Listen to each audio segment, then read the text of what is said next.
You're a huge wrestling fan growing up. Yes. What age did you discover wrestling? I remember it vividly. It was the summer of 1972. I was 10 years old, summer of the Munich Olympics. A friend of mine was staying the night one Saturday night, and we're just clicking through the channels, and I come across Channel 13, KCOP. Mind you, I did not know what professional wrestling was. On top of that, my family, we weren't really a sports family. My family was more into, scholastics. My dad played classical piano, was a nuclear physicist. My mom was a former ballet dancer. So, there was a lot. I wasn't familiar with NFL, NBA, none of that. And so we're flipping channels, and I see this bright blue ring with some stadium seating behind it. It was a TV studio match, but they still had like some stadium seating to make it look more filled in. And I see Fritz von Goring, this mustachioed heel, just beating the crap out of Sal Lothario. And so I just stare at it. I'm going to my friend, John, wait, look at this stuff. Grown men beating the piss out of each other. What is this stuff? And my friend just looks at me like I'm high and says, what is that? That's wrestling. And I'm just staring at this guy in spandex, raking the eyes of poor Sal Lothario, and I'm saying, this is bitchin'. Grown men just acting like these total miscreants in the ring. And I was in love from that point on. And within a few months, had my first hero in Raul Mata, who was journeyman for a number of years before settling down to wife and kids. And yeah, I just fell in love with wrestling, and I kind of liked that. I had no concept of what it was before I discovered it. You witnessed a lot of the heyday there in L.A. Yeah, I was 1 year late for the famous Tullis Blassie feud. Another time. This is like the fourth time we've brought up John Tullis. Oh, no way. Today, yeah. What's funny is by the time James learned something. James, what did you learn today? You know how you spell wrestling? T-O-L-O-S. Right on. And the name of the game is money. You know, the most amazing thing about John Tullis was I was so lucky that I got to see him as both a babyface and a heel, because they would change him kind of back and forth. I think I'd like to ask Jeff Walton this. I don't know why I haven't already, but after like the peak 1971, the Tullis Blassie feud, which was the golden goose of Los Angeles wrestling, I think they were desperately trying to get that golden goose back and would kind of in desperation change people from face to heel back and forth. They did that with Tullis, but the cool thing is by doing so, you saw a totally different person with Tullis as a heel than as a face, because when he was a heel and he'd be doing interviews, he would like kind of tilt his head downwards a bit, roll his eyes up toward the camera. He would drool. He would make certain to keep his mouth wide open when he was cutting his promo, so that you could see all the gold fillings in his teeth to make him just look more raunchy. But then if he turned face, his posture was suddenly much better, and he carried himself as this stoic, handsome, Burt Reynolds type guy, angry for justice, for all the injustice that's been done to the baby faces. So I feel very, very fortunate I got to see John Tullis in his prime. Mm-hmm.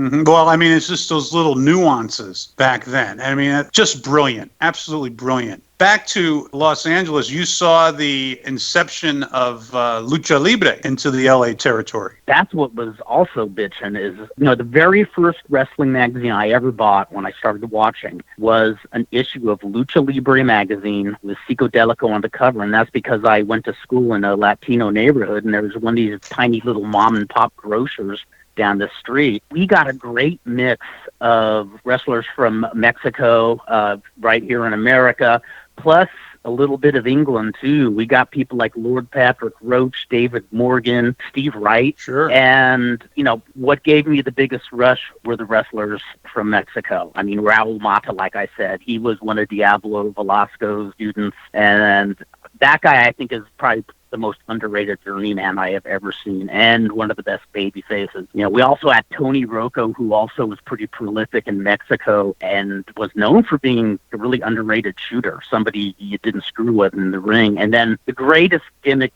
being Black Gordon and Goliath. When they were heels, they would insist on being introduced as hailing from New Mexico, and they denied that they were Mexican blood. Yeah, great heat. And the funniest part is that both of them spoke very broken English, so it was Right. even funnier. Then if they would be turned, just like John Tullis, if they were turned babyface, they still wrestled really rough, Budo-type style, but they had a very stoic sense to them. The time I saw them where they were most effective as baby faces is when they were being managed by Louis Tullis, and they were feuding with the Infernos with J.C. Dykes. That was a great feud.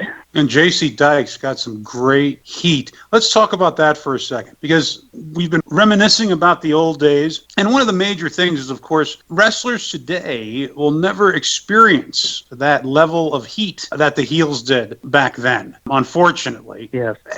What do you remember some of the hated heels in L.A.? Like, who did you just despise? Oh, Ernie Ladd, right off the bat. And I can tell you why I despised him. And that's the other thing that was great about being a fan and then getting involved later in the business, because just being a hardcore fan and just embracing the baby faces and getting upset at the heels. When I actually got involved in the business, I remember what pissed me off as a kid, and Right. I knew how to piss off fans if I was a heel or what to do as a face. But Ernie Ladd scared the hell out of me. And the reason is because here's this big 6'9" guy, and he would just be beating the piss out of TV jobber who was half his size. And most of his matches, if I remember correctly, maybe just the way he intimidated me kind of casts a shadow, a rose-colored shadow over this. But most of his jobber matches were straight squashes, and not all the jobbers did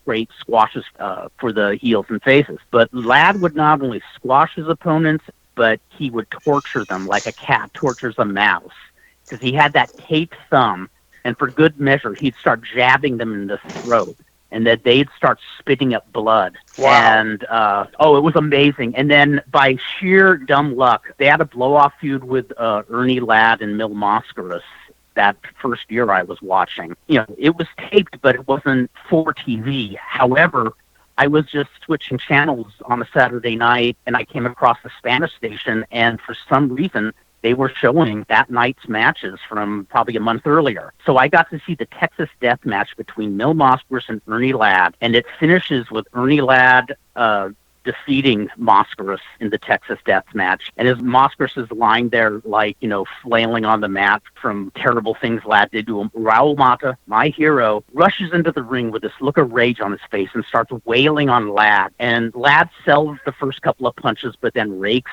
Mata's eyes, and Mata just holds his face, just like as if he got shot in the face or something, like he's in dire pain. And then Ladd starts jabbing him in the thumb, and Mata just spits blood all over himself. I mean, it was more blood than you had ever seen on TV. It's like Wow. His whole stomach was covered in blood. His eyes are half open, and he's going into death spasms. And I'm 10 years old. I'm fucking freaking out. But it's one of the greatest memories I have. I mean, that's how a heel affected me as a child. And not a soul in the house questioned the legitimacy of the whole thing, right? I mean, people would see it and they were just shocked. But you're shocked. So many You're shocked. people, an instant. Well, here's the beauty of it is I was watching just long enough to know deep inside that it was work, because I think anybody in any territory, if you watch long enough, no matter how good and pure the action is, you see the patterns of matches. I could tell that when Mondo Lopez was making his big comeback against the heel, to not get too excited, because he's the guy who loses every week. But still, you want to believe in Santa Claus, and like the fans we grew up hanging around with in the arenas, they wanted to believe in Santa Claus till they were 70. And if you gave a good enough story, they would believe and not question it. That was the beauty of it. Right. Tell